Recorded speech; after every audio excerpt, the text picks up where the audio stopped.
Hello everyone, not forgetting the all-important microphone there, which I just forgot and I had to start again, straight in. First of all, Lucy Lily, the lovely Lucy Lily over in Spain, hope you're watching. I have forgot about your request, which came through on my Instagram. I'm Artiste, with an E on the end, _Alchemist on Instagram. Do follow me on there if you like what I'm doing, and obviously yes, please do like, subscribe, comment, ask me anything on YouTube or Instagram. I haven't forgotten, Lucy, about you asking me about doing a little video on drawing hair, because I've done some really nice realistic hair, particularly on a dog that I did, which was a commission piece that I did recently of a dog called Rollo the cockapoo. He's beautiful. So it's all about tonal value, and I suppose having just a good working knowledge of those, and having lots of tones to play with then in your set of colours, I guess, and just all takes practice. But these are lovely, and they're oil based pencils, so but I can do a video on that. At the moment I haven't got like an actual camera to set up and kind of film, hold it in some sort of stand then, and sort of for it to be held while I'm doing something. So that could pose an issue, but then I could get someone to hold my tablet, phone or whatever, to video me doing some drawing, possibly with these pencils again, or some pencils I have, to do the hair for you, Lucy, or anyone else who's interested in being able to do, particularly, well, it was a dog's hair, so I could do a dog or a cat, something with lots of, like, it had lots of shades of colour in there, so I think that really allowed that depth and the little sprigs of white coming through then, like his whiskers, and it just, it really popped up then and really looked realistic. I was really proud of that, and people I gave it to were incredibly pleased with it, thank goodness. And there were people that I knew, but I don't know them that well, so it was nice to see how pleased they were with it. So the Peonies watercolour, very difficult, like using ink, inks, watercolours. Some people paint with coffee even. I'd love to try that. That's another one for the right, so there's my Peonies. I went in with so first of all, obviously drew it, the classic favourites I've got, my tin of, take those everywhere with me with a pad, Faber-Castell, or Castell actually, Castell, you'd say in Welsh, must be a Welsh make then, I should imagine. And some watercolours, so I've got a couple of, they're inexpensive watercolour sets. I mean, I haven't heard of those, I don't know. I use those, and they're little blocks of watercolour, as opposed to, obviously you can get little tubes like with oil paints. And then I went in with my lovely new Caran d'Ache. They are the metallic ones, they aren't watercolour ones, but these ones are. And it was perfect, using the pink one for the first time, and the shade of pink was the exact right shade for the darker little pink bits coming through in the peony flower. So yeah, that's new to me, that's completely new to me, attempting to kind of do semi-realistic flowers, and just using watercolour in general. I'd like to do more, but yeah, flowers, doing flowers in particular, it's quite a challenge really. I've seen some videos on Instagram which are excellent, but I mean, gosh, yeah, if you can master watercolour, I think in any capacity, is yeah, I think, well, for me anyway, I don't know if people might be different, but for me, using things like acrylics, obviously I want to try using oils again. I used them years ago. Oil's got a similar texture to them then, but it takes longer to dry, so you can rework oils, whereas with acrylics, they're plastic based, they'll dry very quickly, but you get the same sort of effect. Something called gouache as well. I'd be interested to try gouache. I think it's a bit like acrylic, but then it's different somehow. I'm not sure, can't remember what it said. Look into that a bit more. So I've been coming back to the journaling. I mean, that is a staple now, the journal, it really is. But I was finding I needed to plan the planning of the journal. Actually, I was like, hang on, oh, I don't know where I am with this. I've stuck a couple of things in. What am I doing? I got some, right? So I've been on this theme of the Greek myths, in particular Perseus I began with. So Perseus, done some lovely line drawings with quotes from the book that I showed you before, the heroes. Another one there. So that's the Golden Fleece then. That one, sorry. The Golden Fleece I go on to then. The story. Oh, sorry, the story is called The Argonauts, but it talks about the Golden Fleece, which is very famous, isn't it? With Jason and the Argonauts. So, and that quote there is lovely. So, so we will honour these old Argonauts and listen to their story as it stands, and we will try to be like them, each of us in our place, for each of us has a golden fleece to seek, and a wild sea to sail, over ere we reach it, and dragons to fight ere it be ours. So that was the depiction on the first page of that story of the dragon then. Love my dragons. You can see like the fleece has been, right, and then the dragon curling around the tree. It's been sort of stakes in it, in the tree. Now I was moved to write a poem, quite a personal poem there, so I might go in and just like stick something over that then. Do you mean I don't necessarily have to read that again? That was just a flowing of emotion that I needed to get out and wrote a poem, okay, on the next page. So I've left some space now, including the one that I did the poem on. So there's 3 pages there that I'll do some drawings now for the next story, which dinner I've received, excellent, same artist as the other book, Odysseus. Beautiful drawings in there from Kiddle Munro. So that's another study of Kiddle Munro. I'll do the Odysseus story with some quotes, just to show you again, that was the one before heroes, but we didn't have Odysseus in there. Now this is a picture I did from ages ago. I mean, I've always been an artist, but I've had years of like hardly doing anything. It's only now, as I probably said in the first video I did in this series, that I'm really embracing it and taking that leap then of regularly producing art and truly embracing being an artist, which I always was and was from a child. So, you know, and it's improving my life vastly. There's a little drawing there I need to work on. So there's stuff I need to work on still in there. I thought I'll stick that one in rather than it just be in a random notebook. Then I've put down some black paper, so I'm going to use some more, maybe with the new pens I got actually.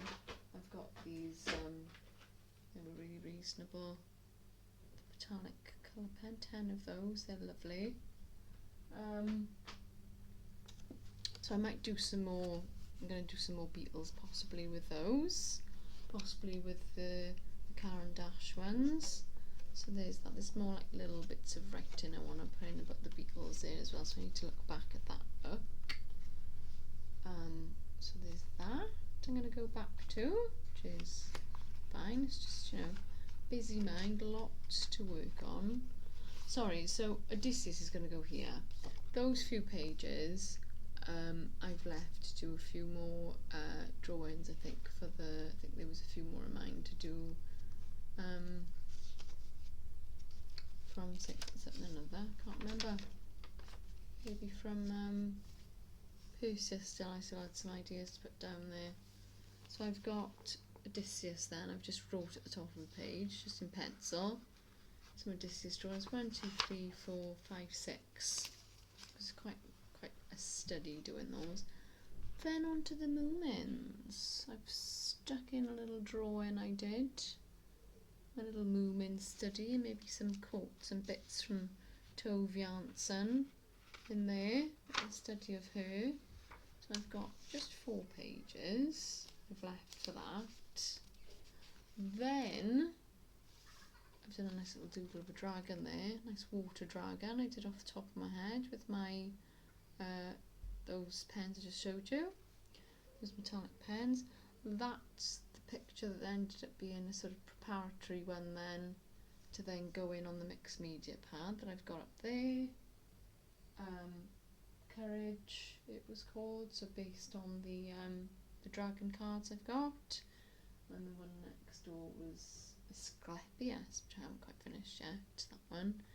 So I'm just moving so quickly, lots of ideas, things to try, things to do, and not enough time with a little one.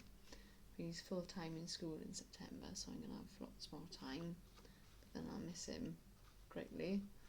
It's going to take a lot of adjusting, I think, for him to be away from me all day. Not that it's long, obviously they're finished by 3 in the afternoon then, or whatever it is. So I've got some more space then to do, yeah, I'm going to do some more dragons then, so carry on from there, do some more dragons of my own or whatever that I've done some sketches of, maybe redo those, pop those in. Now we're on to Andy Warhol. Now I've got a lovely library just close by my son's nursery, so I tend to go there quite often.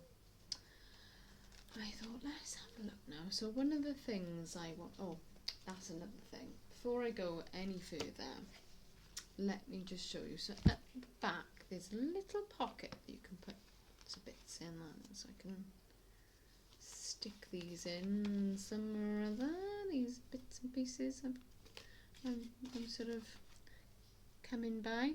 So what I've taken to doing is put in my ideas then as well that I'm going to work into this journal at the back. I've just popped them on post-it notes. So Andy Warhol, everyone famous 15 minutes, that was a really famous quote of his, so true.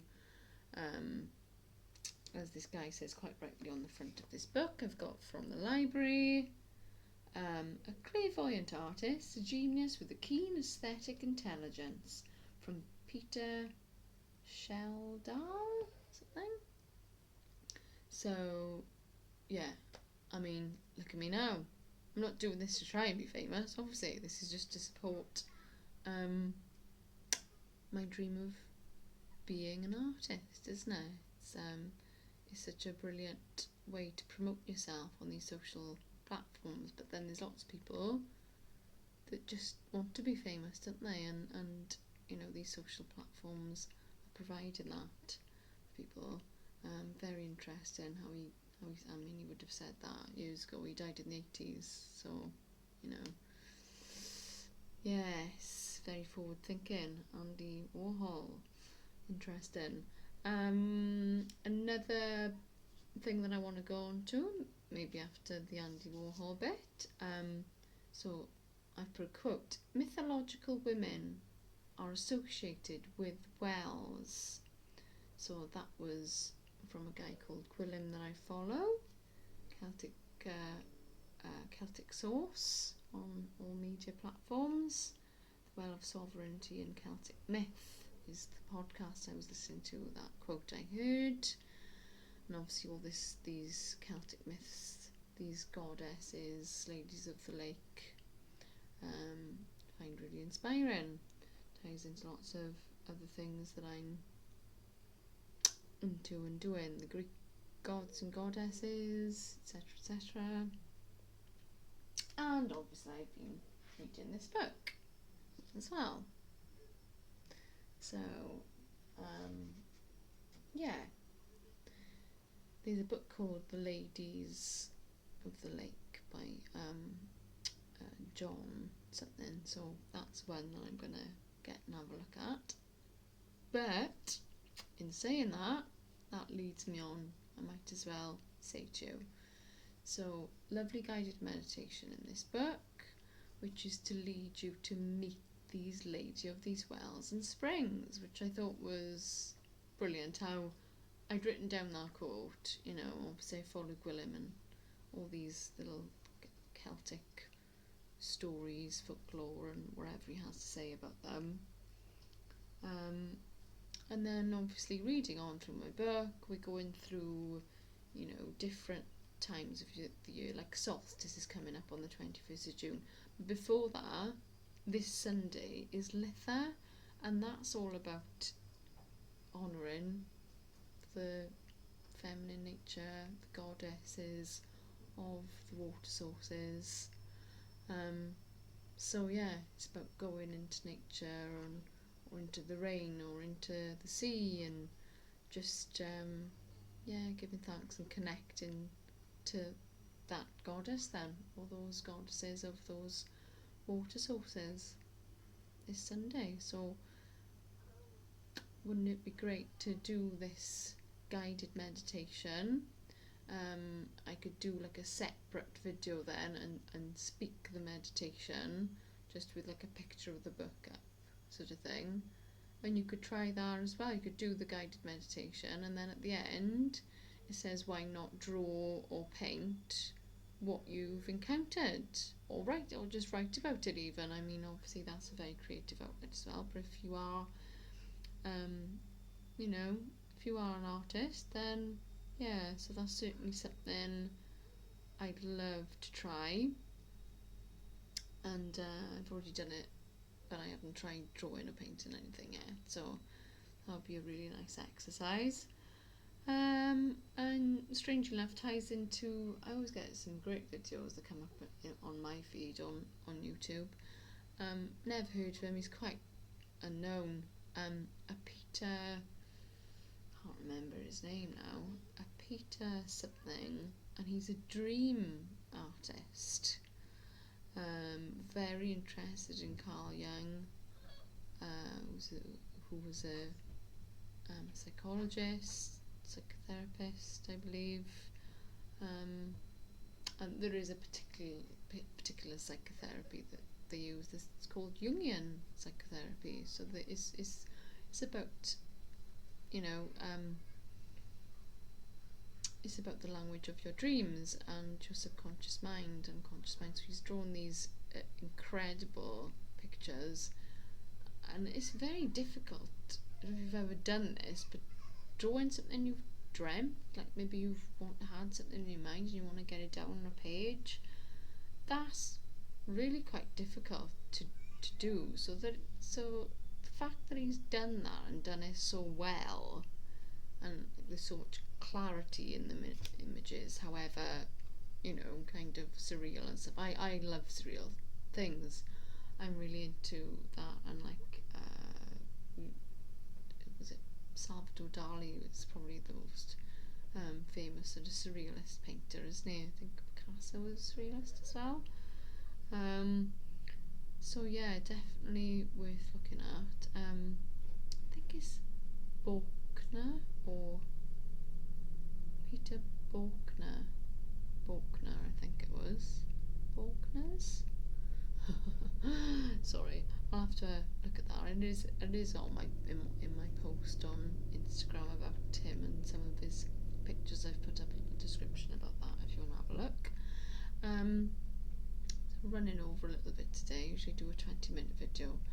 So and then I've put down portraiture. So doing some more portraiture of myself and others. Maybe doing some technique that's kind of mimicking how like Frida Kahlo would do things, flowers in her hair, you know, some nice props like flowers in her hair, maybe some sort of dreamscape in the background even, you know, she'd have her pets or animals with her in her pictures, that sort of thing. Tretchkoff, I did the green lady, so using more kind of contemporary styles where you're using colours which you wouldn't ordinarily see in reality, which I quite like. You know, I did my first painted self-portrait and it was like a blue tone with metallics, which I quite enjoyed, so a bit more of that, just drawing and in general. Green men, women, tying in with the goddesses there, so that would lead on. So that's that, to show you that the planning and the bits I've been doing in there and sticking in there. And then lastly then, I think, so Andy Warhol. Now, some of you, I'm sure most of you will know who he was. That is incredibly iconic what he did there. The man, the printing. Now, he did a lot of print work, but I mean, he could draw really well. There he is. He's the man of the moment. Look at his hair. He would wear a lot of wigs as well. That is necessary, his hair there. I think maybe Blondie copied his hair because it's like black at the back, like she had it, and then blonde on top, so it's quite interesting. Yeah, he's done some lovely work, some lovely like line drawings that are really like really well drawn.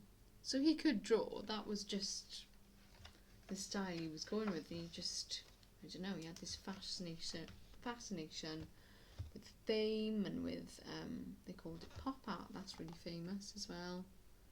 The soup, the can of soup there we had. What else do I want to show you? Yeah, the Rorschach. He's quite an intelligent man, looking into obviously psychology and things like that, like me, you know. And these are Rorschach ink blot tests. So I think some psychiatrists, psychologists would use that with patients. They'd show them this ink blot, and depending on what they thought they saw in the image, they would make a diagnosis then of what's going on with them through what they said about it. Like if they saw something really disturbing in that, you know, you could say, oh, that looks a bit like a creature with antennae coming out the back. It's very what's the word? Depends on the person, doesn't it? What they're going to see. So yeah, could try that. Could definitely mimic some of that. Do a bit of ink on one side, fold it over, paint or whatever. It is a lot of like fashion stuff as well. So there's like some shoes there.